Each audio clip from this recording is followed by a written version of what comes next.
I'm Ben Meiselas from the MeidasTouch Network, and this is a breaking news alert. The Supreme Court has just started its October term, and one of its first courses of action was to deny and reject the petition for certiorari, or the cert petition filed by Mike Lindell, in essence asking the Supreme Court to take up his case where the motion to dismiss the defamation claims brought by Dominion Voting were denied by the district court.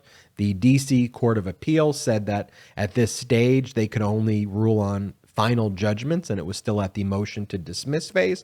And so Mike Lindell was asking the Supreme Court to take up this issue and basically saying, this case is going to cost me a lot of money and a lot of inconvenience. And so please take my case right now, where Judge Nichols, the district court judge, denied my motion to dismiss. Now, Mike Lindell filed this petition for cert sometime in June, and the Supreme Court just acted upon it right now. They did a list of orders for today it's an order list of all of the other petitions that they denied hearing. And when they deny a petition for certiorari, it just means that they're denying even hearing it at this stage. And the order that came back from the Supreme Court today was, quote, "The petition for a writ of certiorari is denied. Justice Ketanji Jackson, took no part in the consideration or decision of this petition." Now, what does this mean in layman terms? It means that the defamation case brought by Dominion Voting against Mike Lindell and MyPillow will proceed in earnest. MyPillow will be subject, and Mike Lindell will be subject to extensive discovery by Dominion Voting. And you'll recall that Dominion Voting filed about a 115-page complaint alleging over $1.3 billion with a B, billion dollars in damages by Mike Lindell and others. One of the things that Mike Lindell had argued in his motion to dismiss was that he claimed that all of his conspiracies were true, and truth being a defense to defamation. Well, that was rejected because clearly it's all false, and he's spreading the big lie and lots of conspiracies. All conspiracies. And the other thing that Mike Lindell argued was that he did not act with actual malice. This is a public figure or a public event case where the election was a highly scrutinized event. So if you analyze it under the New York Times v. Sullivan case, you have to plead in your complaint that the defendant acted with actual malice here. And here the district court found indeed that he exercised the requisite actual malice. The district court found, quote, "It is so inherently improbable that only a reckless man would believe it," in regards to the statements that were made by Mike Lindell. One of the important things to note as well, the district court judge here is Judge Nichols, who sits in the D.C. district. Nichols was appointed by Donald Trump, and Nichols has overseen a lot of other high-profile cases recently. One of the ones that you're probably aware by following the MeidasTouch Network is the Steve Bannon case. Judge Nichols presided over that case, where Bannon was ultimately convicted on 2 counts of contempt of Congress. His sentencing will be taking place this month.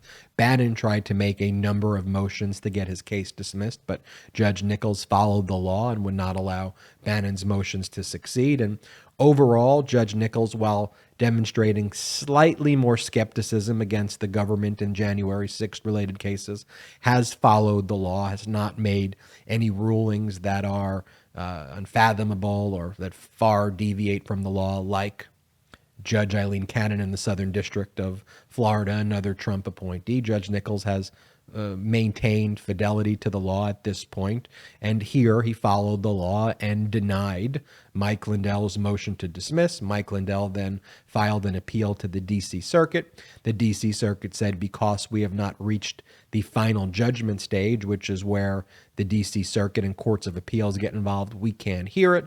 So Lindell then reached out to the Supreme Court and said, this is going to be so expensive and so inconvenient for me, Supreme Court, if you don't rule on what the district court did by denying my motion to dismiss now. Please take this up now. And the Supreme Court just said, no, we're not taking this case up at all. And they just left it at that one sentence that I read to you before, that they are rejecting certiorari.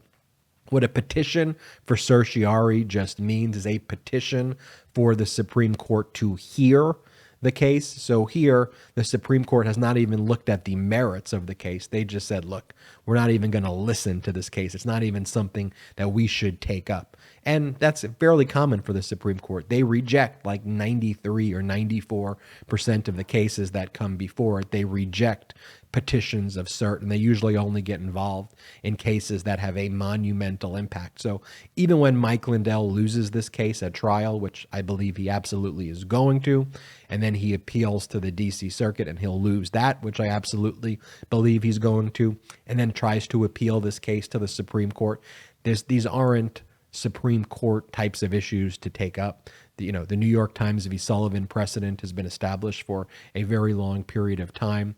Frankly, the Supreme Court's analysis of the New York Times v. Sullivan analysis here that Mike Lindell tried to avail himself of by asserting the actual malice standard was at play. Interestingly, the Supreme Court's, to the extent they're going to get involved in any of these First Amendment cases, they would seem to not be on Lindell's side here, who invoked the actual malice standard, because some have feared the Supreme Court's actually trying to chip away on that actual malice standard and make defamation cases far easier to bring against media companies, although that is, of course, to be seen. But we'll keep you updated every step of the way here. But this is good news for justice. Unfortunately, I think with the Supreme Court term starting just now for their October term, we're going to be hearing about a number of bad rulings coming from this Supreme Court that unfortunately we're going to be reporting on, but nonetheless giving you all the accurate information. But this was a good one, but an easy one, frankly, to deny Mike Lindell's petition for certiorari. Mike Lindell's case will now proceed in the district court. He will be going to trial, undoubtedly, for $1.3 billion for his defamatory conduct, and we'll likely be seeing him sit for trial somewhere in the next 18 months or so. For now, I'm Ben Meiselas from the MeidasTouch Network. Hey, hit the subscribe button right now. We're on our way to 1 million subs, thanks to your support. Also, if you want to help grow this independent media channel, here is what you can do. Go to patreon.com/MeidasTouch. patreon.com/MeidasTouch. There's different membership tiers there, but we're not funded by any outside investors. So if you want to get involved and help grow this and take advantage of one of those exclusive benefits, go to patreon.com/MeidasTouch and help grow this independent media channel. Until next time, I'm Ben Meiselas from the MeidasTouch Network. MeidasTouch is unapologetically pro-democracy. And look, we know you are too. So please make sure you check out our best-selling shirt and our best-selling gear, the unapologetically pro-democracy gear. And hey, while you're at it, make sure you check out my favorite shirt and one of our most famous designs, It Wasn't Rigged, You're Just a Loser, at store.MeidasTouch.com. That's store.MeidasTouch.com.